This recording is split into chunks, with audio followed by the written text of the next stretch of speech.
mbokk yi ñu ngi leen di nuyu di rafetlu seen ànd ak télévision Futurs Médias alxamis ju ne ci waxtu wi ci kàttanu borom bi ak ñun seen émission li ci penc mi tey nag ñu ngi waxtaanee ñi nga xamante ni ñooy mag yi Sénégal les personnes âgées maanaam seen nekkin ci askan wi seen aw dundin jafe-jafe yi pension yi wàllu wér-gu-yaram naka noonu it nekkin wi ci penc mi nga xamante ni léeg-léeg dañ leen di faral di beddeeg yeneen est-ce que place yu ñu leen jox mooy yewar ndax xam ngeen ni ku ci mel ni Amadou Hampâté Bâ daa fi wax rek ci jamono Afrique màgget gu nelaw mooy daanaka bibliothèque bu nax saay wala fi ñun dañ naan mag mat naa ba cim réew waaye mag ñi waxuma màgget yi nag ndax mën nga màgget te doo nekk mag ku mel ni Vieux Diouf waaye am nay mag yu màggetul mag ñooñee yàlla leen fi yàlla yàggal sunu kanam nees di def ba gën a ñoŋal seen nekkin ci penc mi mooy waxtaan wi tey ak télévision Futurs Médias ak man ci plateau bi Mame Birame Faye mooy président collectif association retraités personnes âgées yu Sénégal sëñ Faye ñu ngi lay nuyu bu baax di rafetlu sa teewaay. sëñ Assane maa ngi lay nuyu. di nuyu téléspectateurs yi di rafetlu tamit jotaay bi nga xam ne ci nga ñu oo. jërëjëf Cheikh Tidiane Diagne sama naatango rajo Futurs Médias ngeen gën ko xam ci football yeeg Messi waaye tey mag ñi la ñuy waxtaanee Cheikh Tidiane boo gisee ñu woo ko fi mémoire de fin d'étude mu ngi ko def ci yooyee mag yi Sénégal ak seenu nekkin wàllu pension tension yeeg léeg-léeg Cheikh maa ngi lay nuyu. maa ngi lay fay El Hadj Assane Gueye. jërëjëf di la gërëm ci invitation. merci Lamine Ndiaye ngi fi également sociologue la maa ngi wax sànq ne léeg-léeg mag ñi dañu leen war di gën a jëfandikoo waaye Sénégal moom soo màggetee rek ñu daal di la ba ca ginnaaw mooy waral sax léeg-léeg naax yu gaaw yeeg yooyu sëñ Ndiaye maa ngi lay nuyu. jërëjëf sëñ Assane ñoo ngi leen di ziar ñëpp képp koo xamante ni yaa ngi ñuy xool ci télé bi. jërëjëf docteur Ousseynou Ka moom moo yittewoo paj mi wàllu maanaam gériatre la noonu la ko tubaab di waxee paj mi jëm ci mag ñi docteur ñu ngi lay nuyu rafetlu bu baax sa teewaay. maa ngi lay nuyu Assane donc di nuyu autorités yi di nuyu aussi personnes âgées yi ñu fi seetaan di rafetlu aussi jataay bi surtout di thème personnes âgées bi nga jël tey. très bien jërëjëf docteur dinañu ànd ci jokkoo bi ak Sidiye Ndiaye bu FGTS foofee ci wàllu pension retraite de du rek pension wér-gu-yaram a ngi fi ak penc mi waaye pension yi xam ngeen ni Sénégal donte nguur gaa ngi def fi jéegoog yooyu waaye néew na ku ne xam nga ko buñ ne IPRES du fay milliards waaye mag ñi xam nañ ni ñoom seen pension yi daanaka lu ñuy këlamtikoo rek la rawatina nag bi nga xamante ni xëy bareetul gune yi da nga gis naw loo xam ni ba tey jii bàyyi jë retraité moo ko yor ci kër gi nees di def ba loolee aussi ñu gën a baral jéego yi dina bokk ci waxtaan wi reportage Boubacar Kambel Dieng également mu ngi ci kon ñu daal di ànd ci kanam tuuti ak moom Kambel ci li nga xamante ni aussi mooy gis-gisu askan wi moom dem na seeti benn mag ci na muy dundee pension beeg néew gi ak it njaboot geeg na mu leen di yore sëñ Faye ñu dooree ak yow Mame Birame Faye jiite mbootaayu ko retraité mag ñi Sénégal d'abord ci wàllu nekkin bu ñu ko doon wax yow sa première impression ci condition de vie mag Sénégal looy wax. jërëjëf El Hadj Assane li may wax rek mooy ni muy dundee seen dundin de metti na lool. ndax boo seetloo fanweer ak juróom-ñaar ci téeméer boo xayma mag ñi ñoo yore kër yi. di ko doxal. tey wax nga ko léegi nee nga ne xale yi seen xëy bi sooxe na. nee nga tamit pension yi tollee sul noonu. ba rawatina nag li nga xamee ne président waxoon na ko daan ne yokk leen pour pension yi 10% yooyu 10% yooyu tekkiwul dara bu ñu la ko xaymaal ci ni ñu koy rëddee di ko calculer. tekkiwul dara la tekkiwul. te sax nag pour IPRES moom dafa amoon beneen augmentation bu nga xamee ne depuis 2009 amoon na de 7% ñu waroon ko doxal. bi président Macky waxee 10% ñoom ñu jël 3% yokk ci 7 joxe ko. loolee defuñu ko beneen kees bi nga xam ne moom mooy IPRES naka tudd FNR. FNR 10% xëj na mën ñu ko xayma noonu mais waral si na noo mën a dindi dara compal ko retraité yi nga xam ne FNR ndax ci leen bokk. ñoom it ba tey dunduñu yokkute bi jëm. dunduñu yokkute bi ñu wekku FNR. ñooñu may wax it boo seetloo téeméer bu nekk ci Sénégal. mag ñaar fukk ak juróom ya ci téeméer bi ñoom rek am pension. ña sa des yëpp amuñu pension. bu yàggul lañu def benn séminaire di wax naan dañuy def minimum vieillesse am lu ñuy compal. ñooñu nga xam ne amuñu pension. dinañ dugg ci biir bu nu ne sori ci waxtaan bi. mais loolu gis ngeen ni c'est une bonne idée quand même. di xalaat mais très bonne idée. xayma nañ ko defar nañ ko jox nañ IPRES partie technique. délégation générale protection sociale bi nekk présidence tamit am na lu ko sant ci liggéey bi. ci wàllu dajale xaalis boobule. et defe naa ne warta yéex. loolu warees na ko mën a jox ñooñu nga xamee ne amuñu pension ñu nappkat yeeg béykat yeeg sàmmkat yi. xam amagul idée ci nu muy toll bu boobaa. waaw bi ñu ko xaymaa dañ ne war na mën a doon ñetti junni daal mooy ci la ñuy taxaw. ngir mën a tëb ba leneen lu si mën a yokk waaye ñetti junni yi daal foog nañ ne. gën caa néew loolu très bien monsieur Ndiaye ci wàllu sociologie ban jàngat bu njëkk ngay def magi Sénégal seen dundin foog nga ni la personne âgée au Sénégal ñu ngi koy sàmm gi war mu ngi am épanouissement ci biir penc mi. waaw dañu leen kontaan ci tontu ci wax boobu xam nga dañu am société day évoluer ñu bàyyi xel ci loolu dafa di nag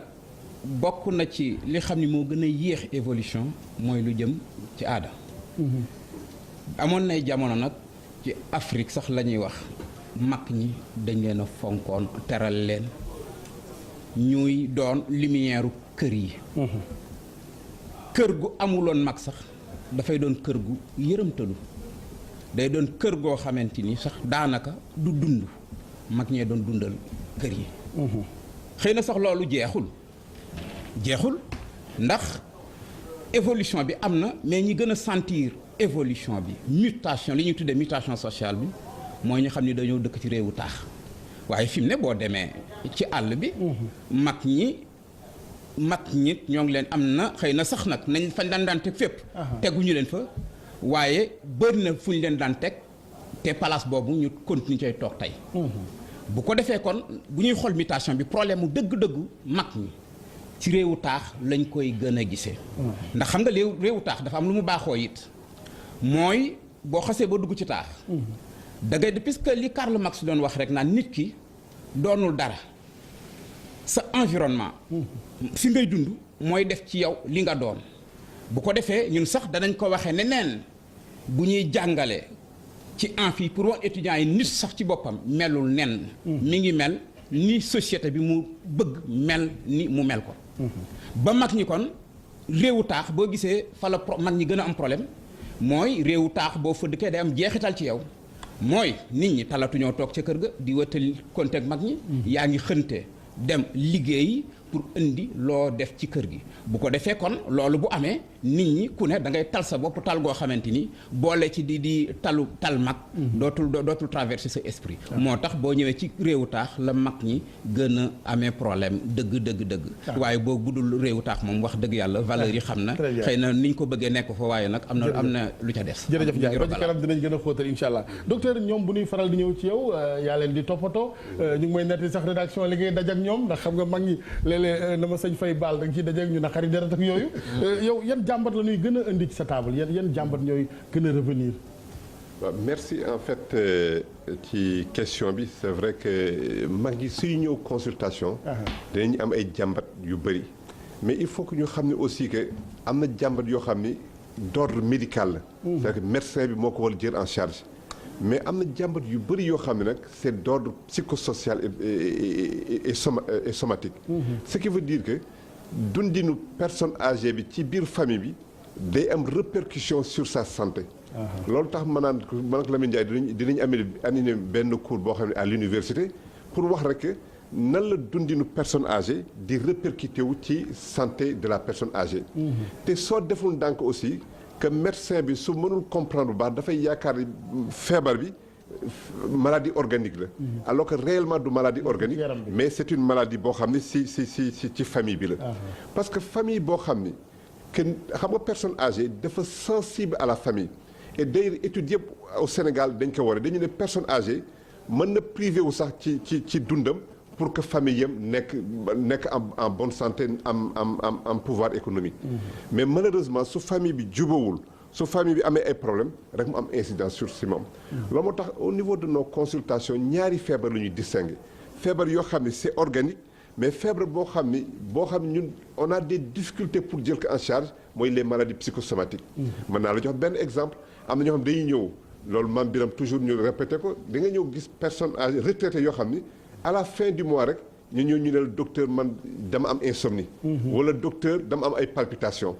mais soo ko interroger bu baax a baax nga xam ni kii. problème bi mooy nan lay fay facture ndox mi. nan lay fay facture d'électricité bi. loolu mooy souci exactement. te problème social boobu nag dafa am incidence sur la santé. loolu tax ñu ne gérer personne âgée. du médecin bi kese moo ko mën gérer. mais médecin bi la. famille bi la sociologue bi psychologue et cetera. mais may ñëw ci benn exemple xam nga ci dëkku peut-être en milieu rural jusqu'à présent personnes âgées ñuy garder leur place ak leur rôle mais malheureusement en milieu urbain c'est que ñun suñu ni ñuy peser nit c'est uniquement le pouvoir économique. loolu moo tax ni soo nekkee chef de famille nga am pouvoir économique di joxe heureusement que ñëpp ci yow la ñuy converger. mais su pouvoir économique bi daanoo rek malheureusement nga gis commencé nit ñi commencé di la xaw a béy loolu nag souvent day indi ay soucis et ay préoccupations. et loolu moo tax ma ne c'est important que dañ koy wax mais dafa xaw a reetaan sax ñu naan personne buy liggéey su demee ba retraité nañu xool nan lañ koy intégrer dans sa famille da nga naan sama famille la mais nan lañ xool nan lañ koy intégrer parce que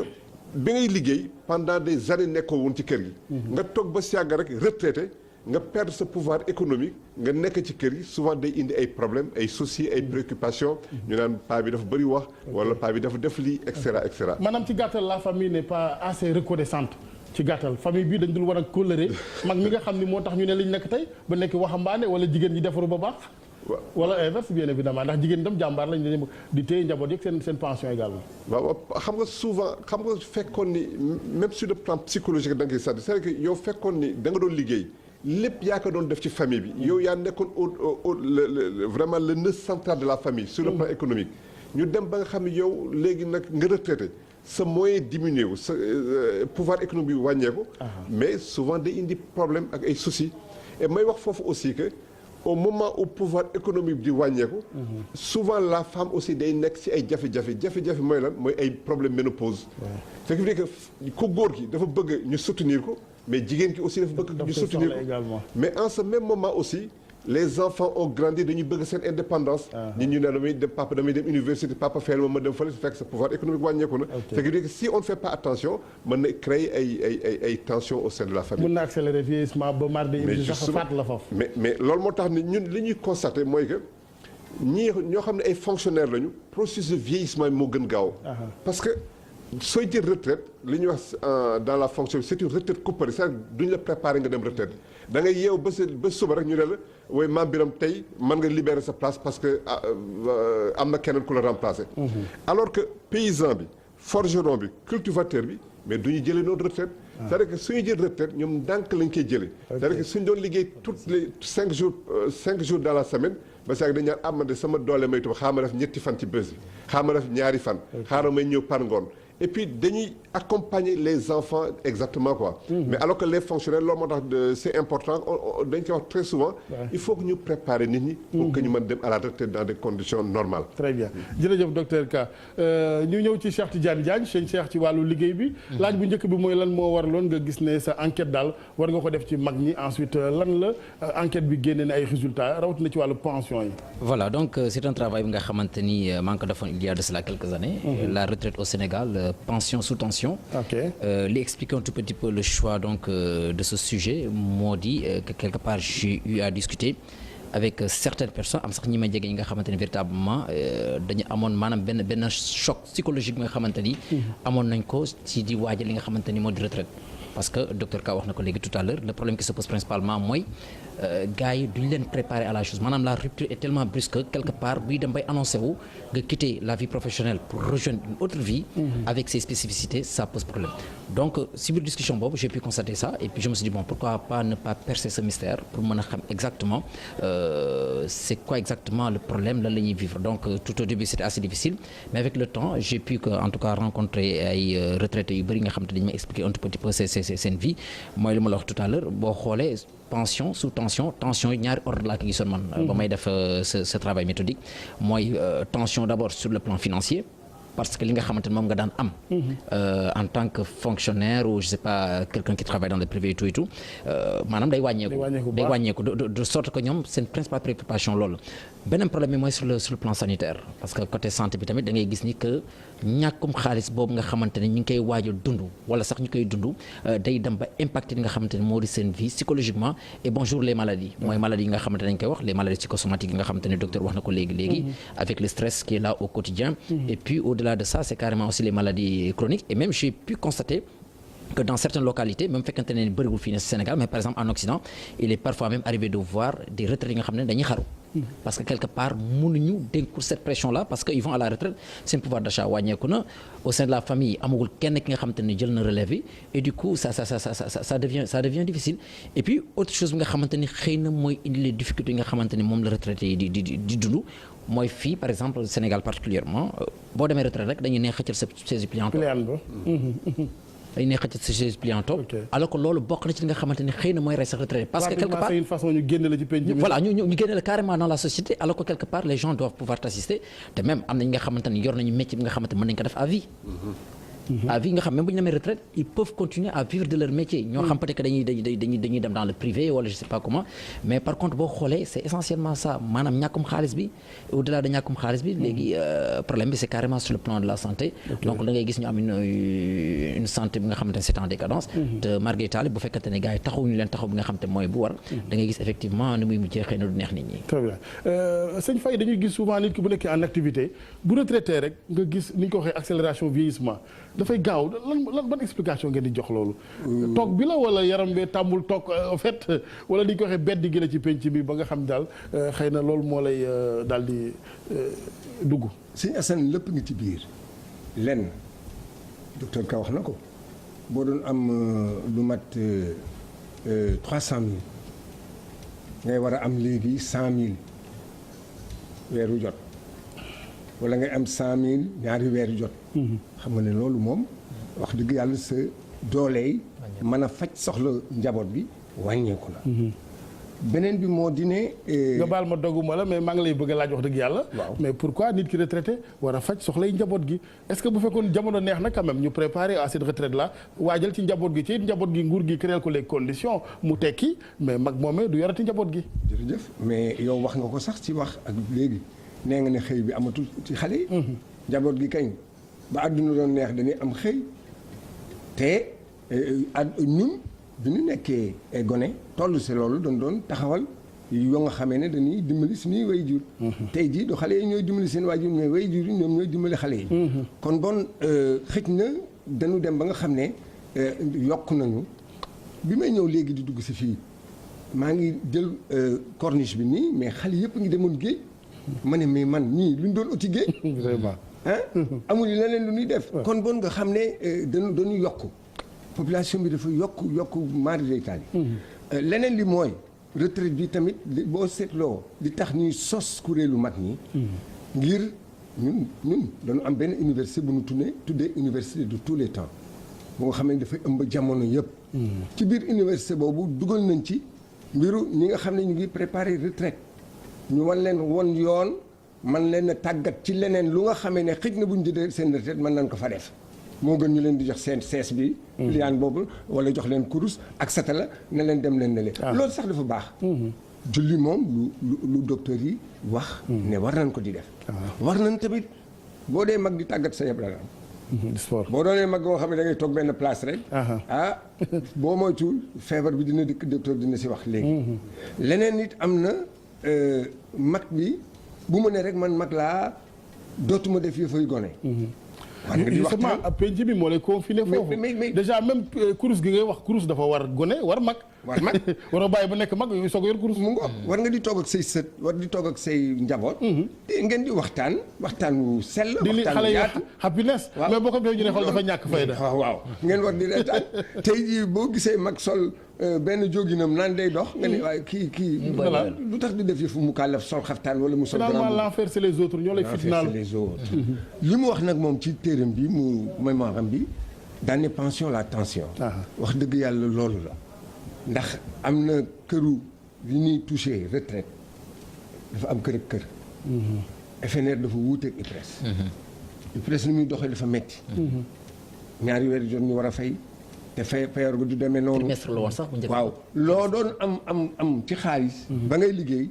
da ngay waaru da ngay yéemu donc da ngeen bëgg ñu mensualiser ko waaw mensualisation bi sax war na mën a nekk waaye ku doon am 20 000. waaw ñu mensualiser ko ñaata ngay am. 10 000 ca 10 000 la jëm. nanu yokk nag ba mu xaw a ba mu jóg. ba war a ak tolloog SMIC bi. ñuy war a soog a mensualiser. ñu soog ko yóbbu weer wu jëndee. jërëjëf sëñ Birame Faye te loolu ci la nekk nag di ko. très bien ma ànd ak Kambel Dieng laata ñu ñëwaat ci plateau bi Boubacar Kambel Dieng seeti na moom it mag mu ne ci retraite ñu xool naka la koy dundee ak jafe-jafe jamono.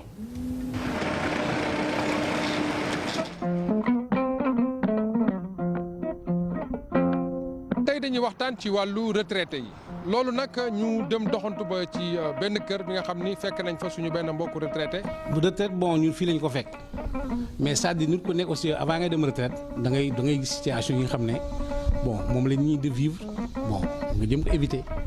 ma ngay wuye Babacar Diop à la retraité la ñu fekk ko ca këram ca cité comico bu Wakaam mu ànd ak ay njabootam dem à la retraité nag ay jafe-jafe dong moom moo ci nekk bi ci jiitu nag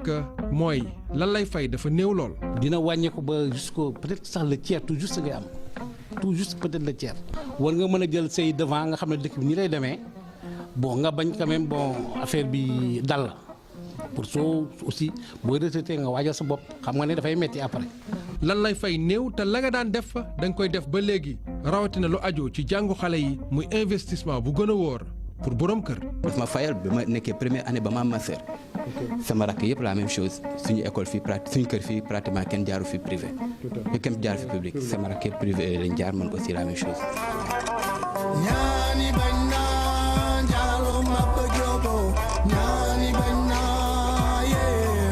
pour sañoon sa famille dafay réussir say doom donc moo tax ma xool problème éducation ni muy demee bon man ne léegi naa leen jëm a fayal bon pour léegi su fekkee ne système scolaire bu nga xam ne man ci dëkk bi su fekkee ne doxul mais ñoom ñu jéem a comme yaa ngi fay du ñuy arrêté léegi loolu nag moom ngay def di def mujj ba retraite dab la ci nga nekk ci diggu ndox mi ci diggu géej gi mënatoo dem ci gannaaw il faut que tu es obligé nga dem continuer moo tax li nga doon fay tu feras tout pour def ko te dootoo am possibilité yi. moo tax ñun aussi ma ne d'autre part état bi mesure yu mu jël daf ñoo lésé.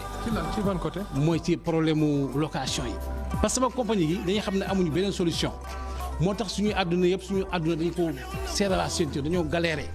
fexe ba ne léegi suñu demee ba retraité ñu kër bu ñu amee lu ñu mën a loué au moins dañuy assurer quand même su am une vie un peu décente wax ma sax lu bari mais lu décente lu xaw a normal nga xam ne duñu ci génn daal di nga mën a fay say doom soo feebaree nga mën a faju loolu moo ci intéressé woon samay doom dañuy fay su ma xoolee chaque mois lu ñuy fay ëpp na plus de 250 000 te sama. loolu boo xoolee sa pension xëy na dafa àgg sax. ma ne kii waaw donc il fallait faire des combinaisons pour seet na ngay continuer fay say doom. man dama jaay sama oto lu nekk def naa ko pour war a mën a dund. war a ñëw tey ñu wàññi kii bi li nga xam ne moom ngeen doon suturloo ñu wàññi ko. waaw ñu ñëw wàññi ko sans raison. laata ñuy dugg ca kër Babacar Diop boobule ñu taseek benn xale bu jigéen la ci mbedd bi moom mi papam à la traité la waaye ñenn ñi di def di beddi ñilee moom bokku ci. dañoo fonk mag donc boo retraité dañ la war a gën a jàppale mais waruñu leen mettre à côté parce que ñoom ñooñu yar ñooñu def bañ toll nii donc dañu war topp seen ginnaaw rek di leen toppatoo topp seen bànneex rek. du ngeen bokk ci ñi nga xam ne daal booy paa bi day retraité ñu wutal ko benn banc mu toog fële bàyyi ko foofu. jamais jox ko kaamil gi kurus bi affaire yi. au contraire paa bi dañuy toog di ko jàppale seetaan ak moom match di débattre ak moom fii nii guddi gi ñeeg ci kaw terrasse yi nekk moom foofu ba. mais loolu dafa baax quoi loolu day tax sax bon peut-être du ñu yenn feebar yu sew yi du leen dal sax. gratuité de la santé pour le troisième âge man si je prends bon man ay yenn kaay man j'ai pas 60 ans donc mënoo bénéficier ci loolu warul affaire yi warul doon une mesure sélective bu nga xam ne dafay am ñu mu léser. retraité yi ku ni dundunu ay difficulté kooku yaa ngi wax lu la neex li des nag yéen la waa plateau bi. gardien du temple ñaani bañ na jaalo Fatma wey ñaaye. Kambel Dieng ñu koy gërëm bu baax di ko sant ci kanam tuuti ak sëñ Ndiaye ci wàllu sociologie dinañ wax ci retraite bi ndax waajal gi ci war également c'est vrai que nguur gi war na yokk loxoom ak yooyu waaye it sunu papa yi moytu jabar yenn yi ndax ñeenti jabar njaboot gu sew ko wax li wax la ca des ñu baal ma ci ñi ma ko sañ wax naka noonu it également ci wàllu paju mi docteur Ka Sidya Ndiaye ñu ngi ak moom waaye moom ci wàllu pension yi ñi nga xam ni jotoon nañ sax am liggéey ndax du ñëpp xëy na ñoo am privilège boobu waaye ñu jotoon am liggéey ba pension bi ne fi est-ce que ñu ngi leen di verser sax léeg-léeg ngay xaar ne ba waaye boo demee am na cay patron kàccoor yoo xam ni dañ la war a versel yëpp mu ngi seen poste Sidy maa ngi lay nuyu di la ziar di rafetlu sa ànd ak TFM.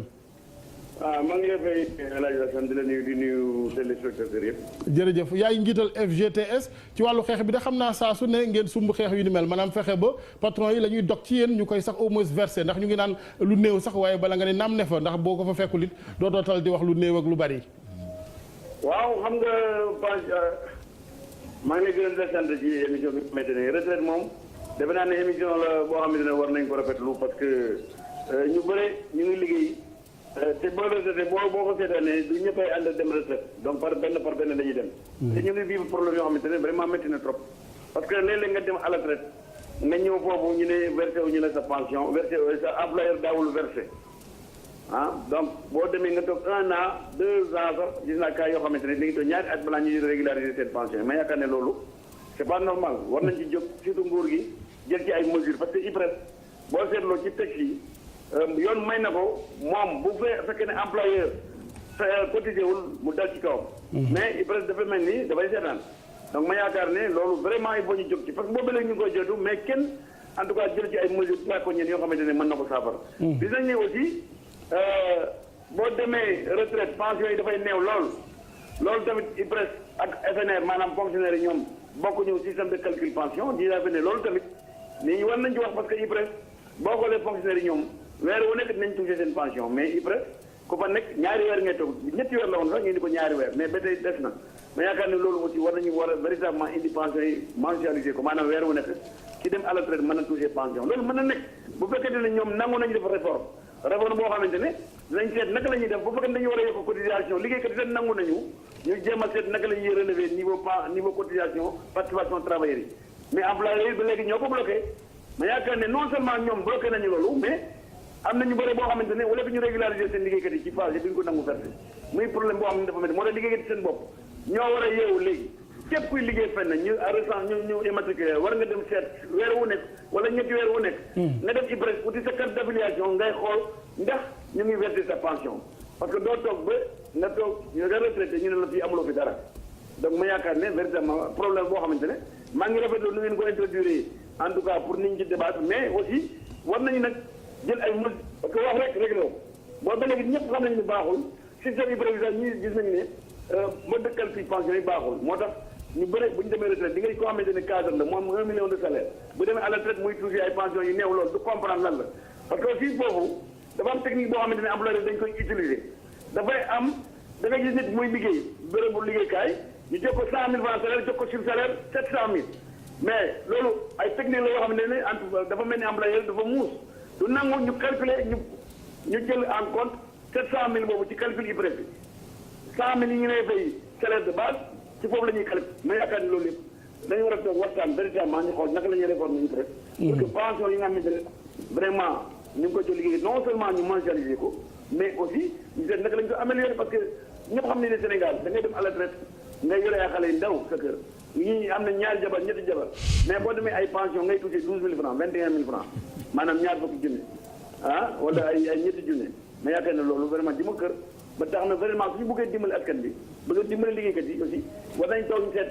naka la ñuy saafara mbir mi ñëpp jox seen xalaat bu ko defee véritablement ñu mën a régler comme fonctionnaire yi aussi ñoom bu ñu demee retraite weer wu nekk nañ tuñee presque seen salaire de base yaakaar naa ne bu ñu toogee ñu xool lan moo doxul ñu éviter yi presque situation bi nga xamante ne ñun ñëpp a ñuy dégg ne yi presque am na xaalis am na ay milliards réserve mais milliards yu amul njëriñ parce que tey ñi nga xam ne ñu ngi foofu ñu bëri ñu ngi joytu seen pension yi dafa néew ñu ngi joytu aussi boo demee retraite bala ngay tuuti sa pension da ngay daw ci kay mais yaakaar ne aussi ñun syndicat yi aussi am nañu responsabilité ci benn côté mooy di informer liggéeykat yi aussi di leen préparer ci retraite bi. voilà merci Sidia parce que bu ñu aussi dafay mel ni dañu wàcc suñu mission bi tamit. ok vigilance bi daal moo des ci seen côté yéen syndicalistes aussi. voilà ñun tamit vigilance moo des waaw. jërëjëf loolu lu bëri parce que ñun du ñu expliquer travailleurs yi tax. pension yi naka lañ koy calculer bi ñu leen expliquer boo demee retraite kay di nga war a préparer parce que doo toog dañu ne la suba ñu yox la sa kay da ngay dem nga soog a jóg ci retraite bi. maintenant Sidia am na sax liggéeykat yoo xam ni Sidia seen bulletin de salaire sax mënuñu ko lire. mais c'est ça le problème c'est-à-dire que tey liggéeykat yu bëri xamuñu naka la ñuy lire bulletin de salaire éléments yi ni ñu koy calculer yi presque ni ñu koy calculer amuloo ci benn firnde mais yaakaar ne loolu formation la boo xamante ne ñun war nañ ko def en tout cas de suñu côté di jàngale liggéeykat bu xam parce que tey comme ni ma la ko waxee am na ñoo xamante ne ay cadre supérieur lañ cadre supérieur boo touché presque 2 millions de salaire mais nga dem retraite nga gis pension bu ñu nee fay matu sa 200 000 mais nga ne lii nu mu mën a nekk mais dafa fekk ne yow xamuloo ne sa salaire de base 100 000 francs wala 200 000 francs la indemnité 800 000 francs la sur salaire bi li ñu naan sur salaire xam nga boo indi sa bulletin léeg-léeg nga gis sur salaire nga négocier ak sa patron mu ne la yow sa liggéey bi dafa ne daal jox 700 000 mais bu fekkee ne daf ko def sur salaire dugal ko ci sa salaire de base day fekk ne yow boo demee à la retraite doo gis dara. doo dese dara jërëjëf Sidya ñu ngi lay gërëm di la sant Sidya Ndiaye njiital FGTS docteur Ka bu ma juumlee yaa ngi IPRES wala. doo seen médecin. non man maa ngi centre de. très bien parce que dama bëggoon nag xam naa ñoom jéem nañu fan yële passé ñoom ñu wax ci milliards yi souvent nag c'est vrai que mënoo nettali ñenn ñi seen gént mais milliards yi IPRES yi ak jafe-jafe yi à retraite yi bëgg naa un jour ñu def ci débat wax lan moo xew ci suuf daal. sëñ Ndiaye préparation retraite bi aussi parce que il faut que nag bis jot ñu ne nag nañ taxaw nag. parce que lii ma gis nii ñu koy wax saa su ne borom kër gu retraité soxna yi wër la gune ndaw yi tout tànk nga yor aussi say doom ba ci seen 17 loolu du mit il faut que ñu xool nag ci penc mi de façon sociologique ni ñuy dundee nag. moi je crois que xam nga dañu cumuler ay problèmes suñu société bi maanaam dañu dund société boo xamante ni xamuñu ko. dañ koo réeree te nit ki bu dee dund war naa jàpp ni war a mu xam ni aussi dund. dafay bouger dafay évoluer nit ñi nag dañu bëgg ni ay africains lañu dëgg-dëgg ay sénégalais lañu solidarité lañu xam. dafa mooñu ci suñu biir aadaak suñuy cosaan mais dafay am yoo xamante ni jamono day ñëw ba nit ki ci boppam moo war a xam ne lii mënatul a nekk mu daal di koy toppal sinon rek bu ko defu rek. jamonoom rëcc ko mbaa dëgg-dëgg jamono rëcc ko. gis nga boo gisee waxuma ni sax nit ñi fii. dañu ne société boo xamante ni xëy na nit ñi am ay soxna c'est pas ça le vrai problème. puisque dañu nekk ci aada yoo xamante ni dafa valoriser loolu mais na fekk bokk nga man ko. le vrai problème se situe à ce niveau en réalité nit ñi seen vraie difficulté ñoom ñoo koy teg seen bopp. am dem ba puisque ñu ci bëri di am bi ñuy am jabar yu bëri fekkoon nañu man ko donc problème bi nekkul foofu seen diine nangu na ko seen aada nangu na ko mais dafa am yu ñu. bàyyi ci biir yoo xamante ni mooy indi gàllankoor bi dëgg problème. mën naa ci joxe ay exemple gis nga dañu am mentalité yoo xamante ni ñoo ngi ko garder ba léegi muy moo tax bu ñu changé wul suñu mentalité yi. du ñu dem fenn. société day évoluer te ñun war nañu évoluer en fonction vivre li suñu temps laaj. gis nga li jamono laaj. gis nga am na yenn nan nga mën a dunde leen puisque léegi-léeg damay dégg ñuy wax gune yi amuñu liggéey gune yi dañ leen a jur. mag ñi ñoo leen di toppatoo. puisque dañ leen a yar ci dépendance yar leen ci ni dañ leen a war a dimbali saa su ne dañu nekk ci ay mentalité yu ñu tardeel feek yooyu jóguñu ci duñu dem xale yi nañ leen jàngal nii dëgg-dëgg nit ki war na jël destin en main mais loolu day fekk ñu jàngal la ko mais boo amee waajur boo xam ne dimbali lu ci di la won ni moo la war a moo la war a yor yow da ngay jàpp ne dañ laa war a yor. gis nga liggéey te it problème mu Sénégal mooy. problème économique mi ngi fi yeneen a ngi fi ci biir kër ñi mais li ñu tardeel dëgg buñ ko ji ñub état ndax amul benn fenn ci réew mi ci àdduna foo xamante ni man dañuy wax ni état bi moo war a jox liggéey ñëpp nit ñi ñooy jël seen destin en main ba pare ci seen wàllu aada xool li xam ni ci sa aada dalay tardeel nga bàyyi ko li xam ni gis nga ko feneen te mu mën laa jariñ nga ñoddi ko jariñoo ci gis nga bëri na réew yi ñuy tudd tey ay at ngi ci ginnaaw ñoo leen jiitu woon fopp mais lan moo tax tey ñu génn ñoom ci ndóol dem ci développement mais parce que simplement et pourtant ay problème population nga bu ñuy mesurer affaire yi du problème population moo ñu tardeel Chine moo ëpp population ci monde bi Chine réew yi ëpp ay personnes âgées la ci monde bi Occident réew yi ëpp personnes âgées la ci monde bi ndax tax nañu ndóol kon ndóol gi nekkul ci ami mag xam nga ndóol gi mooy lan ci ni sa jamono ni nga koy dundee xale yi nañ leen jàngal ni dañoo war a tekki nañ leen jàngal ni waruñoo dund ci dépendance dañ leen a war a jàngal ni yenn âge yi ku ko am yow yaa war a génn kër gi dem lijjanti sa bopp loolu nag moo jafee dugal ci mentalité sénégalais yi te fépp ñoo ngi dund loolu li wér mooy du question ni dañuy dugg ci affaire tubaab du dund tubaab mais ay valeur la yoo xamante ni xëy na bokk na ci yi ñu gàllankoor feet génnuñu ci li ñuy tuddee émergent wala développement duñ ca àgg mukk nañu yar xale yi ñu wutal seen bopp liggéey ñu kii liggéey nag état du ko joxe état moomul lépp li mu man am na ay limites li ci des nag nit ki moo koy sabablu boppam ci loolu la ñu yar nit ñi yenn yi gën ci sunu aada ñu jël yi xamante ni dafa sooxe waaye ñu bàyyi ko dem jëli fa ñu gisee loo xamante ni lu am njariñ lañu jël ko Senghor loolu lañ daan digle Senghor ba mu doon wax naan enracinement ouverture loolu la da ngay toog ci sa aada waaye nag ubbiku ci li baax ubbiku dem lu très bien merci beaucoup Lamine Ndiaye ñu daal di jël kenn ci téléphone bi du ñàkk moom it am na ci xalaat ci penc mi salaamaaleykum aleykum salaam. sëñ bi maa ngi lay nuyu yow la kan ak lan nga ñu bëgg a dolli ci waxtaan bi. maa ngi tudd Alassane Diop maa ngi wootee fii côté Grand. bisimilah. Alassane dafa mel ni rocceeku na. xam naa ñu xaaraat ci kanam tuuti bu fekkee di ñëw na sëñ Ndiaye balaa may ñëw ci sëñ Biram ak Cheikh Tidiane ñu wax ci loolu nga wax sax ñàkkum xëy meek ni ñuy móolee njaboot gi ba ñëpp doon yi taxawaalukat bi ci góor ñi ak jigéen. dafay dugal yeneen yoo xam ni neexatu tudd sax ci télévision ci wàllu bu dee jigéen jaayu gi bu dee ndaw ñi drogue beeg yooyu xam nga tu te retrouves un beau jour rek avec ay bandee ki ay saay-saay. waaw mais xam nga loolu foo ko gën a gisee lan moo tax ce qu'on appelle c'est des indicateurs sociologiques. fi mu ne bu ñu doon recruter déviants yi mbaa ñu xam ni seen askan soxlawu leen. ñoo ngi leen di jëlee ci quartier populaire yi fa la ñu ëppee ndax ci quartier populaire yi fa la chômage bi ëppee fa la nit ñi yore soxna yu bëri ay juri doom yoo xam ne duñu xam fu ñu jëm ak ñoom yooyu c'est des réalités yoo xam ne war nañ ci réfléchir. Aujourd'hui boo demee ci statistiques criminelles yi tu te rends compte que les criminels les déviants se recrutent dans les quartiers populaires. foofu lañ koy jëlee quartiers yi gën a ndóol. fa lañ puisque boo gisee nit da nga gis nit muy borom kër di liggéey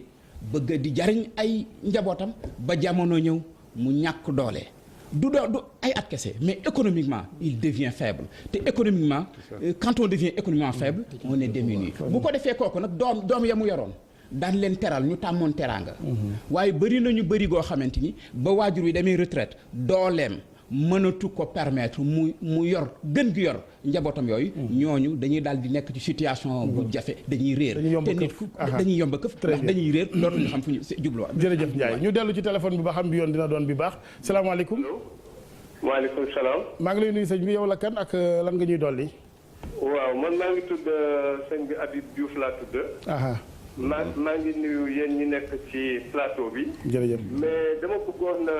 am leneen loo xam ne lii moom laa bëgg a dugal ci seen waxtaan wi. li ma ci bëgg a dugal mooy waxtaan wu mel nii du benn pàcc rek moo koy yor li koy yor mooy jéem a toj yax bi dem ba ci biir. sëñ boobu sociologue bi wax na léegi Sénégal dafa am loo xam ne lii bi modernisme laataa dugg dafa am loo xam ne lii moom la ñu jukkoo woon. suba nag fekk garab gu màgg ba taxaw nga bëgg ni da nga koy soppi dëngal ko nii dëngal ko ne lee du sotti li nga xam ni moom la ñu war a def ci Sénégal mooy ñu commencé ci gune yi nga xam ni ñoo fi nekk tey te xam ni ñooy génération suba la nga xam ni mag ñi dundoon nañ ko te muy erreur ñu fexe jubanti leen ci ñoom ñi bu fekkente ni gën nañ mu ànd. da ngay xool ma jël benn exemple bu ndaw actuellement ñu ngi jëm ci élection municipale. maire yi ak décentralisation bi nga xam ne moom laa dégg ñu di ko def maire yi ñoom ñoo fas yéene gën a yor li gën a bari te maa ngi déglu ba nu ko commencé ba suñu jonni tey dégguma presque lu dul daal fu ñu laa dégg benn candidat ni 3e âge ñu ngi jéem a seet lañ leen war a mën a defal ak nu ñu mën a fexe jubbanti seeni mbir mu nekk loo xam ne lii sëñ bi nag nañ waxtaan ndax nag ku bëgg a yor réew da ngay seet composante yu réew moomu nga xool na ngay réagir ci biir composante yooyu waaye bëgg ni politique rek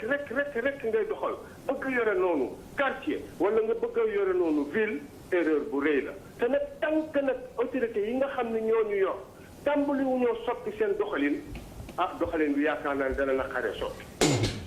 jërëjëf sëñ bi ñu ngi lay gërëm bu baax di la sant ñu ñëwaat ci plateau bi mbokk yi Cheikh Tidiane la jeunesse elle est souvent interpellée ci yu mel nii jeunesse bi war nañ ñoom it xool naka la ñuy def ba daal di ci génn liggéey ñoom it tekki bañ ko wékk rek ci mag ñi ndax foog naa ni aussi bu nekkee ci kër gi sa papa di góorgóorlu guddeeg bëccëg war nga xool yow nooy def ba awu ko tuuti. waaw effectivement Alaaji Assane je pense que loolu tamit dafa li nga xamante ni ful la ndaw ki la quoi parce que quelque part aussi xëy na y a eu des gens yi nga xamante ni réussir nañu parce que quelque part nekk nañ ci ay conditions yu baax yi nga xamante ne peut-être seen waajur jël nañu teg leen ko ci ak en plus de cela ñu am seen volonté personnelle ñafe ko mais boo xoolee loolu pratiquement genre exception lay doon. parce que wax nañ ko léegi boo xoolee pratiquement ñi nga xamante ni ñoo di borom kër yi ils sont dans des conditions telles que peut-être que duñu mën a am disons les conditions adéquates pour que la famille mën a épanouir ba am benn genre nan laa ko mën a waxee ba mu am benn genre comment je voulais dire choc psychologique bi nga xamante ne dina mën a permettre ndaw ki nekk dans des conditions pour pouvoir réussir et puis prendre la relève mais essentiellement problème yooyu la ñu jànkuwanteel maintenant je pense que quelque part aussi le sociologue bi wax c'est ça c'est clair je pense que c'est d'abord au sein de la famille la ñu war a mën a jël certaines mesures que le père de famille tamit mettre essayer un petit peu de gérer paramètres yooyu nga xamante ne par moment mën na ko échapper parce que quelque part boo jëlee xale bi mettre ko dans de bonnes conditions. dugal ko xëy na ci école bu baax. encadrement voilà donc maanaam genre investissement la bi nga xamante ni sur le long terme ça finit forcément par payer. mais fekkante ne que yow ba nga ci tolloo. am les moyens lu bari nag du yomb. voilà mais quand même tout le monde ne peut pas réussir. tout le monde ne peut pas réussir mais quand même mën nga jël l'essentiel mettre leen dans des conditions yi nga xamante ne xëy na dina mën a jàng ba am un certain niveau d'étude réussir seen vie et que quelque part yow moment bi ngay dem retraite yow dina mën a permettre peut-être mu jël li nga xamante ne mooy relève et puis autre chose bi nga xamante ni maa ngi ko doon bëggoon dolli si sama enquête bi nga xamante ne defoon naa ko mooy assez souvent aussi boo xoolee retraité yi ñaari pàcc la am na FNR mooy ñi nga xam te ñoom ñoo nekk fonction publique ñooñu xëy na seen cas moo gën a tane parce que ñoom à la fin de chaque mois danañ dem mën a percevoir parce que c'est l'État qui gère directement donc loolu côté cotisation ça ne pose pas problème mais boo demee IPRES man j'ai pu rencontrer des gens yi nga xamante ne mais dañuy dem retraite dem à l'IPRES amuñu dara après si la nekk di kër et puis lu ci gën a grave Alaaji Assane j'ai pu voir quelqu'un xam dafa doon dem retraite mais ba mu demee ba jël retraite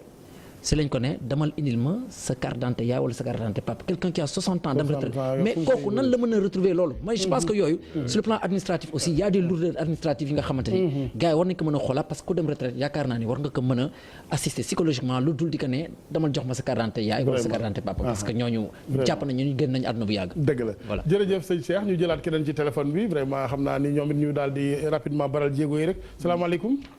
waaleykum salaam wa rahmatulah. ñu ngi lay ziar sëñ bi yow la kan. Alaaji Assane ñu ngi lay dolli ziar. bisimilah. dagg na jégalu xam naa dina fexe ñëwaat sëñ Faye. waaw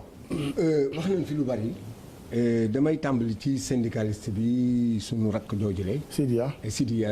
Ndiaye di ko féliciter parce que am na courage yu wax. waaye waroon na dem ba ci biir ndax boo seetloo IPRES conseil d'administration bu syndicaliste yi ñoo fa nekk. patron yi ñoo fa ne ak état bi représenté. aucun retraité benn retraité amu fa benn représentant. kon dogal gi mu ngi nekk ci ñett ñooñu le te tey jii dinaa la xamal ne la fay xew umpu leen syndicaliste ñaata centrale ñoo am bari na centrale syndicale yooyu la ñoom waroon nañ di topp seeni liggéeykat yi même ku si jàngul sax ba xam fooy toll dañ la war a topp. xam ndax sa patron mu ngi cotiser na mu waree.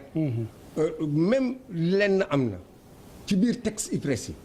yi yow boo dee patron cotiser wuloo te war a cotiser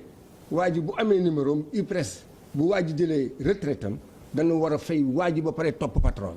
bi. waaw IPRES am na beneen possibilité bu patron taxawalee di néewal fay bi wala bañ a fay mën na bloquer compte am. contraindre ko pour mu fay kon yooyu yëpp. pourquoi loolu lépp duñ ko appliquer Sénégal duñ ko appliquer yow tamit ni ma ko waxee la ni conseil d'administration bi tëddee. bu fa patron yi nekkee syndicaliste yi nekk ay ruumandaat nekk foofu le du mën a dem. te retraités yi damay wax ci seen baat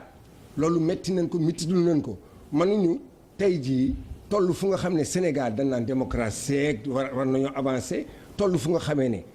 dañuy basé wu ci ay textes yu nga xamee ne mu ngi. ay 50 ans. yu màgget yu ñu war a yeesal. tolloo lekk doxaay ko réew yi beneen bi moo di tàggat xale yi ñun wax naa fi benn université dañu am ay projet am ay nit ñu nga xamee ne mën nañoo tàggat xale si dara. comme tey jii li professeur wax léegi Lamine wax na dëgg professeur Ndiaye nee na état effectivement état kenn mënul compte si moom pour mu jox ñëpp liggéey. collectivités yi sax war nañ ko mën a def mais ñoom it néew na ba nga xamee ne loolu am na mën nañoo di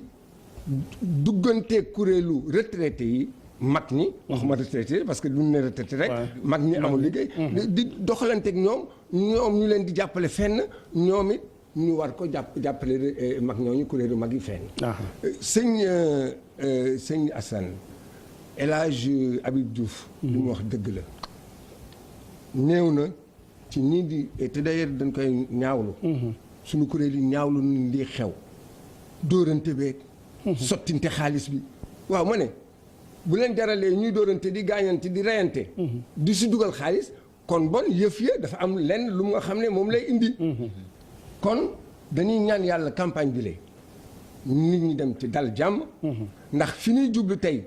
ëllëg ki si biir loolee ñu nga xam ne moom la ñuy taamu ci commune yi du doon la woon de dana won ni ndax population yi ci seen bopp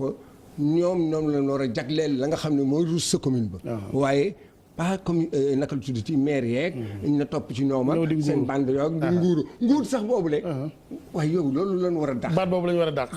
ndax nguur duñ joowaan nañu jox nit ñi dañ leen dénk lenn lu nga xam ne ñu war ko liggéey mais joxuñu leen pour ñu nguuru jërëjëf Faye ba fii nag gisuñu fii dañuy wax rek ne ñi jiite ñoo war a jaamu soxla askan wi waaye nduruwuñu ay jaam de koo ci gis mu ngi lexam yaa ngi yokku ñu ngi solu changé woto non c'est des faits dara lañ fi fentul fa ñu dëkkoon dañuy tuxu ci kanam nañ sax gën a développé ñu dem ci téléphone bi salaamaaleykum. waaleykum salaam. maa ngi lay nuyu sëñ bi. maa ngi lay fay sëñ Adam. bisimilah.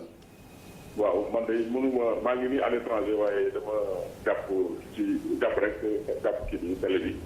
maa ngi leen di féliciter aussi vraiment liggéey bu rafet bi ngeen def. jërëjëf. di rafetlu toogaay bi ak jotaay bi ak waxtaan bi mais li sociologue bu wax rek moom mooy wax ni c'est-à-dire jamono day dox réew day dox. ñu ànd ak réew ma di accompagner lu ne waxtu dafa am nu ko ñu ci war a taxawee pour ci àggee comme yàlla def na réew mi réew boo koy tabax da ngay am ay étapes comme nag ca départ ba avant ci début indépendance lañ doon la état bi doon def di accompagner nit ñi di def ay allocation familiale boo amee njaboot bi lay fay ba léegi ñu ngi koy def loolu yëpp nag ci cotisation travail IPRES ci cotisation travail bi waaye jamono day dem ba maanaam ñiy cotiser dafay néew boo xam ne du mën a assist du mën a dimbali nit ñi leen war a dimbali donc duñ àggee ci jamono bu mel noonu dañoo war a xoolaat defaraat toogaay yi daal xool neneen nu ñu war a doxee nu mu wutee ak nañ doon doxee maanaam njaboot baax na waaye je pense que bari barkeel la ko gën am njaboot gu ñu gàññi boo xam ni xamoo noonu la ñuy def am lu yem loo mën a contrôler loo mën a yar loo mën a teg ci yoon yaakaar naa ne moo gën comme ni ko sociologue ko waxee dëgg la jamono yu jëkkee nag loolu moo xewal parce que loolu moo doon dimbale père de famille waaye nag comme jamono dafa dem ba léegi kër yi lépp ci sa poche lay jógee xorom sax yaa koy jënd ordonnance yaay jënd yaay war na xale yaa leen di faj yaay faj loolu yëpp war a jógee ci salaire yaakaar naa ne day xaw a jafe day metti ci mag surtout jërëjëf ñu ngi lay gërëm sëñ bi ñu ngi lay gërëm di la sant del si ci plateau bi di ziar sénégalais yi fare bitim réew yëpp docteur Ka bala nga ni naam ne fa wér-gu-yaram bi d'abord sax parce que vraiment ñu ngi wax ay pension yooyu waaye mag ñi seen wàllu bopp de façon générale naka lañ leen war a gën a toppatoo ci seen wàllu wér-gu-yaram ndax bu weesoo pension yi donte ni ma ko ak lu néewoo ko ci am mais bu weesoo foofu yëpp mag yi Sénégal yi est-ce que foog nga ni parce que ne ci kër mënuñoo daw dépense duñu xalaat sax régime spécial pour mag ma te ku ne xam nga ni mag amul i bëñ mënuñu laa jox ci li waa kër gi lekk naka la ñuy def ba foofu aussi ñu bàyyi ci xel ndax man jàpp naan daal mag ñi kóllëre gi war delloo wuñ leen ko oui mais je pense que li nga wax c'est important mais xam nga mag processus la ay phase la exactement c'est-à-dire que li may wax toujours personnes âgées yi mënoo toog ba am 60 ans wala nga am 60 ans nga ne docteur maa ngi nii lan laa war a def. alors que tout ton passé am na loo xam ne sa parcours la mais parcours boobu su fekkee ni parcours boobu baaxul mais malheureusement doo màggee dans de bonnes conditions. loolu moo tax dans nos consultations da gis nit ñoo xam ni ay ñaar mag dañuy ànd. ñu ne ma docteur man daal man dama jaaxle parce que man sama morom bi li mu mën mënuma ko. mais moom fi mu aw est-ce que yow aw nga foofu. donc c'est un processus. c'est-à-dire que pour nekk mag dans d'excellentes conditions. il faut que c'est bi nga nekkee xale nga koy commencer. am une bonne hygiène de vie. justement c'est-à-dire que gone léegi tox ba yàqu. waaw naan ba yàqu. ba pare nga ñëw 60 ans nga ne ma docteur maa ngi nii lan laa war a def. mais alors que fekk lépp yàqu na. ce qui veut dire que nekk vieillissement. investissement la mu ngi mel ni banque rek banque moom loo fa deful doo dem réclamer ko foofu. c'est-à-dire que su ma bëggee màggee dans de bonnes conditions bi ma nekkee xale laa koy mën préparer di ko préparer ba egg foofu. mais sinon soo deful loo xam ne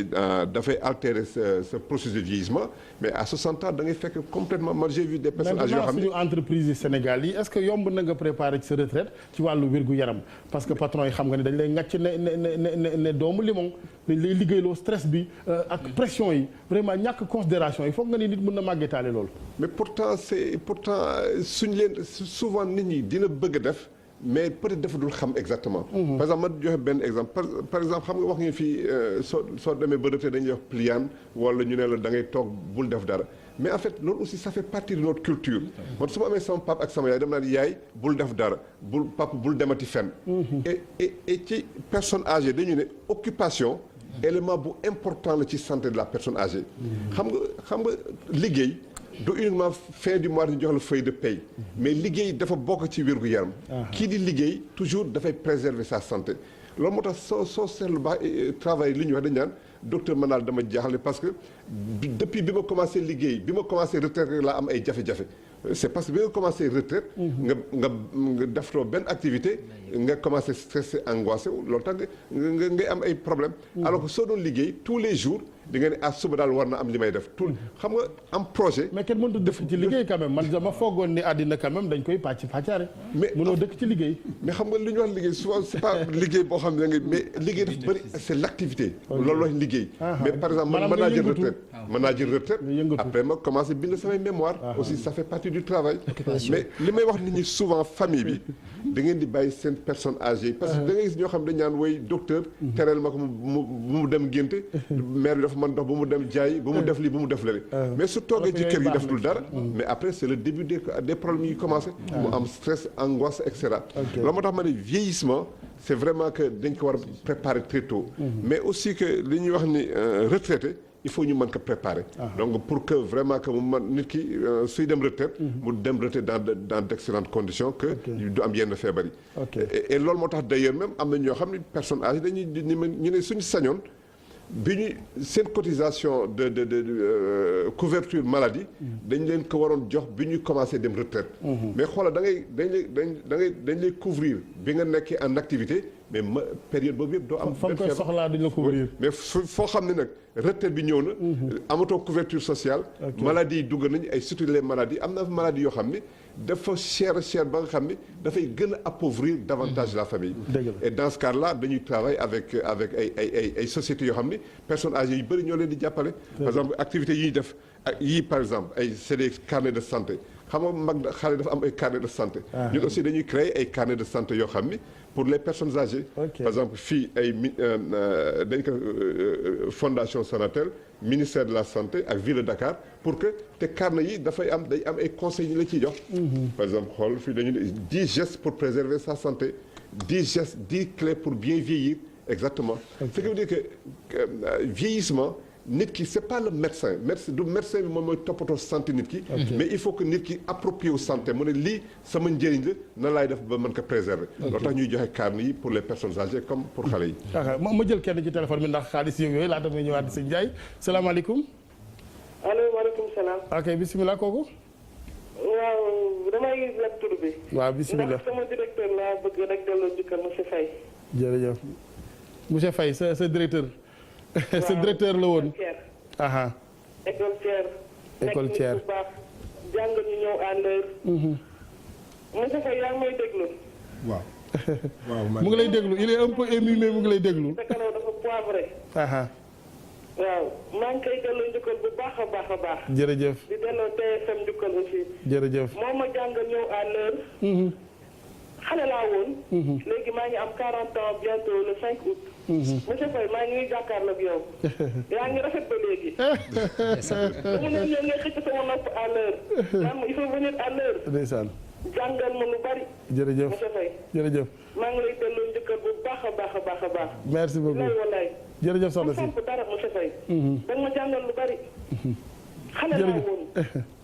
merci beaucoup soxna si maa ngi lay gërëm xam nga waaw fi mu ne nag gan gi wax dëgg yàlla il est ému mais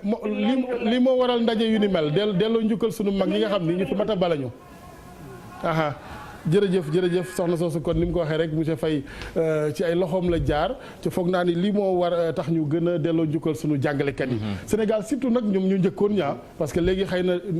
réew mi demee na noo xam ni politique yàq na lépp. bu njëkkaan lépp vocation lañ nit ñi duggee ak passion moo tax it ñu am guddi yu ni mel ñu ngi jégalu sëñ Faye vraiment sëñ Ndiaye kon rapidement ci li nga bëggoon ñëw. voilà dama bëggoon ñëw ci ñu ñoddiwaat wax ji repositionné ko waxtaan wi. puisque xam nga mag dafa mel ni dañuy jël waxtaan wi orienté ko ci magi taax. bañ demee ci magi taax it magi intellect dafa mel ni magi taaxee ña jàng. nasaraan lañ ko gën a féetale. te je crois mag ñi passé nañu foofu. mag ñaa ngi ci taax yi te problème fi sut yëpp yi ñu fi wax yëpp yi ñu fi waxtaan yëpp ñi mu gën a song mooy magi taax ba léegi waxtaan wi booleeguñ ci magi àll. àll entre parenthèses je crois que loolu laa bëggoon ñu leeral ko tuuti. pourtant au début yaa ngi gis maa ngi leeral ni au-delà dañuy retraité. mag ñi de façon générale. mais xëy na kay dafa fekk ne waa taax yee yor rajo yi télé yi. ñooy rajo yi télé yi ñu baal ma ñoo gën a bari wax rek. mais mag ñi de façon générale voilà de façon générale. je crois que dafa am yoo xamante ni gis nga ñun suñu mag bu njëkk. bu njëkk puisque gis nga tradition ak modernité. du am wala li passé ak li tey amul rupture pratiquement continuité rek lay doon gis nga sunu mag ña am na lu ñuy wax docteur Ka wax na ko ci wàllu santé moo tax santé bu ñu dee wax ni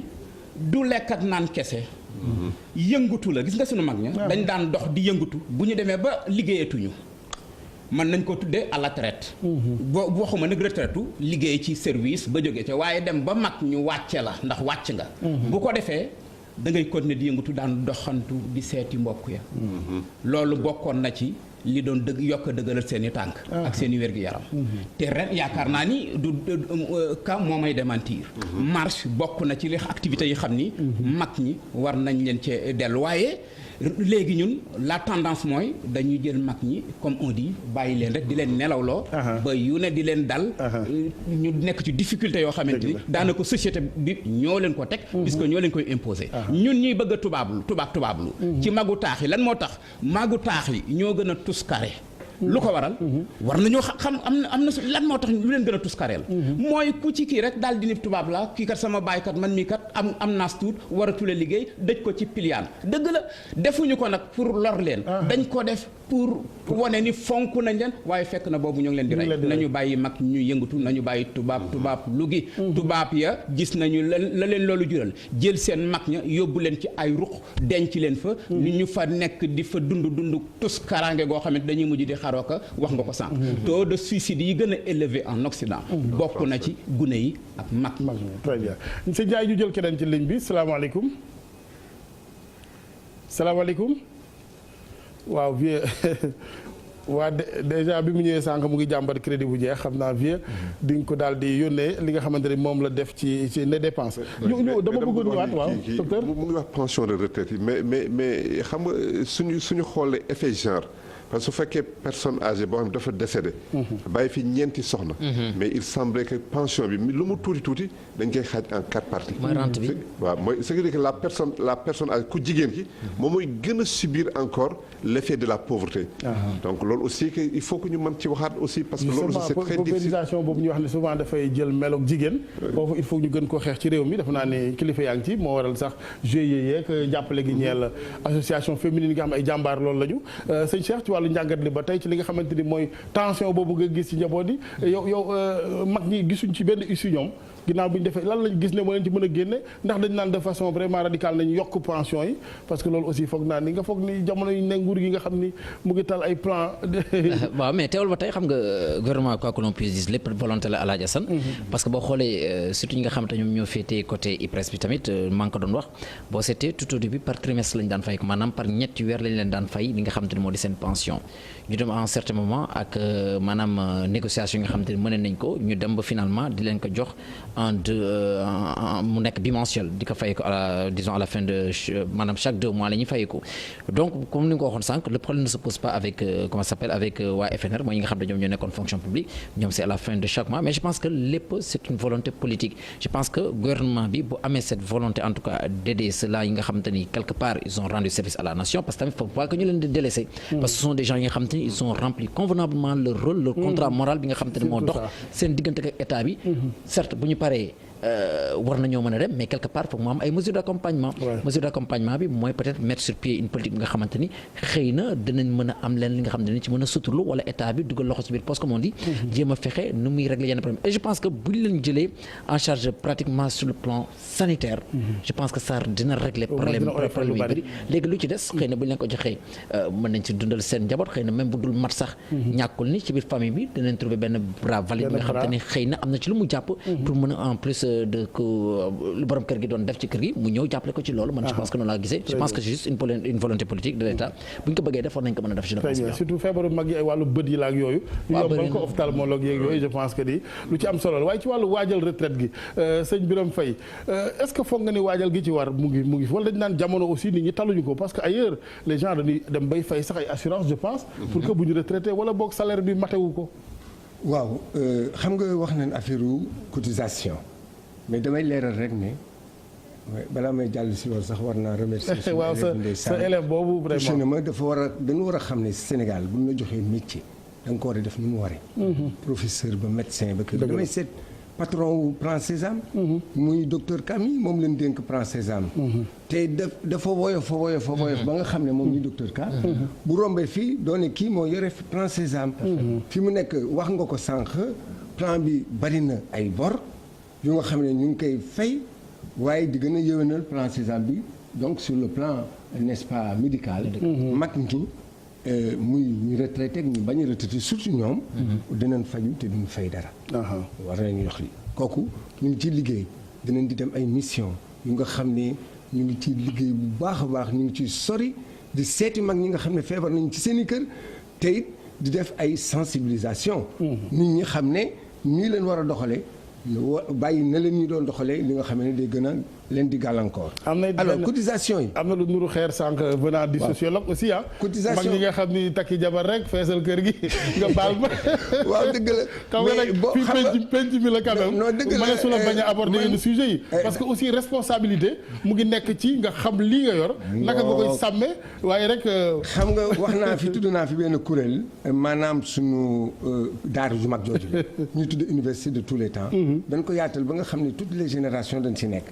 xale yeeg mag ñi jigéen ñi ñëpp ñoo ci sëmbaxloo te it li professeur bi wax dëgg la waaye kan moom takk jabar kan ko moom du góor waaw mag du góor mais waaye nag ñu jaadu nga toll ci yenn at yi ko fekkee toll ci yenn at yi di ko defi xëy na très bien recommandé wuñ ko waaye dinaa wax benn affaire professeur wax nga ko mag ñi je crois que bu fekkee ne wax dëgg yàlla def na li nga xam ne noonu leen war a defanteeg mag ñi ñoom dinañ jàppale ñi fi nekk ba mu mucc ayib justement est-ce que boole nañ leen ci sax xam dañu ne ci réew moo xam ni récréation bi dafa bari man foog naa ne li ñu koy waxee naan mag mën na ba cim réew dañ leen fee ba pare jariñoo wuñ leen Assane dinaa la wax tey jii sëñ Assane El Hadj Assane dinaa la wax ne li ñu bind ci affaire mag te mu doon ci kilifa yi ki fi gën a nekk ci kaw ba ñu nekk ci suuf ñu gën a tuuti ci kilifa yi jot nañu yooyu bind yu ñu bind yëpp ci mag ñi wax leen programme mu mag ñi ak ni ñu ko war a doxalee ak yooyu ne lu ñuy xaar pour defar ko te du dara jarul dara loolu ci jàmmu réew mi ci yee xale yi ci yedd leen ci jaarale leen ci nga xam ne moom moo war a dem parce que en fait li ma professeur bi wax dëgg la tradition modernité amul kii amul trop séparation te boo demee ci àll bi waxuma àll bi ci biir réew mi boo ne àll bi sax da ngay bedd nit mais ci biir réew mi ba nga dem Siin nga dem Fuuta da ngay fekk ay mag ñu toog ci taatu garab bi masuñu dugg université masuñu dem feneen ñun mag ñooñu saf ñu war a waxtaan ak ñoom ndaxte xam-xam bu ñu am Kocc Barba masoon na dugg université waaye gis ngeen ko ni mu meloon am na mag ñu mel noonu nekk ci gox-goxaan yi nga xamee ne ci suñu université boobule dinañ am lu ñuy defanteeg ñoom. ngir njaboot bi ngir penc mi ngir askan bi. dëgg la jërëjëf Ndiaye. dafa am ñaar. yoo xamante ni réew mu bëgg a dem fenn. da nga leen suturaal da nga leen warmaal. mooy mag ñak xale yi. réew mu leen sàggane. doo dem puisque mag li wolof di wax daa yàgg ak yàlla. xam na lu bëri. mag ku la mag ku ne magee la dara. am na lu mu denc. boo ko ñooruwul. jege ko won ko gëddaam rek am loo jëlee ci moom loo mën a jariñe sa dund jariñe ci de la même manière xale aussi bokk na ci moo tax réew yi xam ne dem nañu fu ne dem nañu fenn fi dañoo jël seen lépp teg ko ci xale yi pour waajal dem puisque bu sax xale baaxee sax mag du ma tax sa ëllëg baax jërëjëf am na lu nga xam ne dama ko fàtte war ko préciser FNR 35% cotisation yi 35 IPRES bi 14 loolu waral mbir yi Sidé wax na ko nee na patron yi ñu yokk cotisation yi. patron yi nag dañuy néewal cotisation war nañ ko yokk. ndax am na lu nga xamee ne. léeg-léeg ñoom it parce que patron yi newuñ fi léeg-léeg aussi environnement des affaires xëy na ñoom it dina leen xaw a tënk nag parce que vraiment duñ topp rek suñu bëgg-bëgg parce que entreprise Sénégal ku ne gis nga dañuy débrouiller pour fay salaire yi et cetera ak. mais état bi na leen defaral ay facilités. waaw peut-être incitation. lu ñuy wax incitation loolu bu ko defee dinañ mën a yomb. voilà c'est une façon vraiment rek parce que ñoom it comme teewuñ fi voilà ñu xaw leen a jàmbatal ñoom it parce que tey ubbi fi entreprise yombul Sénégal ndax environnement bi donte ni ma ko waxee ci ne góorgóorloo ngi fi waaye li fi ne docteur ñu ngi jëm ci koor gi mëneesu la bañ a wax naka la ñu dem ba mag ñi aussi am une bonne alimentation xam nga mag tere ko koor yombul ndax mag dafa yàgg ak yàlla junj ko sànq ñoom ci wàllu jaamu gi dañ ci nekk jàmbaar lool waaye am na fu bu fa nit tollee nag dafay gën a jox defe naa gët yaram wa est-ce que d'abord ñan ñoo war a woor ñu warta woor ak lu ñu war a lekk. c'est ça. D'accord mais pour avant di tontu question parce que pour ñu ci la. c'était la dernière question je pense que waaw. ci la mi c'est vrai que am na personnes âgées yu bëri. ci dëkku taax yi. dafay donner l'impression que dañ leen intégrer dans la famille mais en fait dañu isolé wu ci biir famille yi. soo gisee de l'extérieur da nga naan noonu c'est intégré mais alors que la personne âgée isolée ici ci dëkku taax yi. da ngay c'est vrai que intégration du ñëw rek doom yi ñoom ñu ne jëndal naa la banaan jëndal naa la kii loo bëgg ma jox la mais da nga war a toog ak moom di waxtaan ak moom di ko nemmeeku exactement et puis même ci vie famille bi. moom war na ci am baatam exactement mais bu ñu wax rek dafa nekk mag. et puis li gën a dangereux mooy que ñun nga nekk mag ba pare ñu naan ñu ne dafa nekkaat xale mais mag du mën a nekk jamais xale. c'est-à-dire que dañ leen di infantiliser. ñu ne noonu bàyyi ko affaire xale lay wax des choses comme ça. donc ça aussi c'est pas bon c'est-à-dire que moom mooy tax ñu ne personne âgée dafa nit gàtt wala dafa naqari deret. parce que da nga ko indi à l'état d'enfance exactement. donc loolu aussi il faut que ñu mën a éviter. maintenant c'est vrai que koor gaa ngi ñëw. te personnes âgées yu bëri ñoo xam ni dañuy bëgg a woor may wax rek que woor. santé bi c'est pas lié à l'âge c'est-à-dire que il faut que nit ki su fekkee ni dafa nekk mag mu dem seeti docteur bi docteur bi moo ko mën wax yow da nga mën a war a woor wala mën a woor léegi nag fekkee koor aussi am na loo xam ne dañ koy recommander très souvent parce que actuellement dafa tàng comme koor gi mu ngi ñëw nañuy éviter vraiment dox ci naaj wala aussi que am na loo xam ne waruñu ko tëb moom mooy xëdd bi parce que soo xëddee il faut nga naan ndox mu bari vraiment loolu aussi am na solo. mais aussi que personne âgée bi xam nga sooy jëm mag da ngay am lu ñu naan une anorexie physiologique c'est-à-dire que dootoo bëggati lekk. donc il faut que. doo am appétit waaw doo am appétit il faut pas que ñu jox kiiwu reer mu reer tuuti ñu ne bon su naa ba le lendemain wala des fois sax mu tëb xëdd bi loolu moo tax yenn saa yi dañuy dem ba ci biir ay 10e 15e jour rek dootuñu mënati dara. te loolu aussi fragilité boobu mën na tax ni que benn feebar bu ndaw mën na leen jàpp rek. mu aggraver situation bi. donc may wax mag ñi vraiment que soo yoree yenn feebar yoo xam ne dafa décompensé. comme ay diabète ay hypertension yoo xam ne c'est pas équilibré il faut que loolu moom dañuy interdire corps gi ba nga ko mën équilibré. mais may wax toujours que mu concerne santéem. que mu concerne régime am. que mu soo conseil li nga mu dem seeti docteur bi mu waxtaan ak moom exactement parce que li may tere Mamadou mën naa ko bañ tere Modou. tout dépend rek. ci personne âgée bi ñëw très bien sëñ Ndiaye xam naa boo amul kàddu goo ci doole ñu yëkkati jotaay gi ca xam ni rek fàttali mbokk yi nanu bañ di sàggane suñuy mag. ndax étape la rek muy président njiitu IPRES rek dañuy màggati de nañ ci bàyyi xel. waaw lu mat a bàyyi xel la. te comme ni ma ko waxee rek képp koo xamante ni bëgg ngaa dem fenn réew yi dem yépp ni ma ko waxee dinaa ci delluwaat. mooy dañoo fonk seen i mag fonk seen i gune. très bien. nañu dolli fonk mag ñi. dimbali leen wormaal leen di leen di waxtaan ak ñoom ndaxte bokk na ci kër yi loo xamante ni mi ngi rey mag ñi. muy benn forme de violence bu ñuy dund saa su ne te nit ñi def ni di violence. gis nga nit ki li ko docteur Ka waxee rek jàpp mag daal di ni kii ab xale la léegi di ko dellu ci nguune. c'est que yaa ngi comme nit ñi def yaa ngi koy wàññi. yooyu ay forme de violence la te mooy violence yi gën a garaaw. jël mag daal di koy teg fenn rek ni ko amatoo droit génn.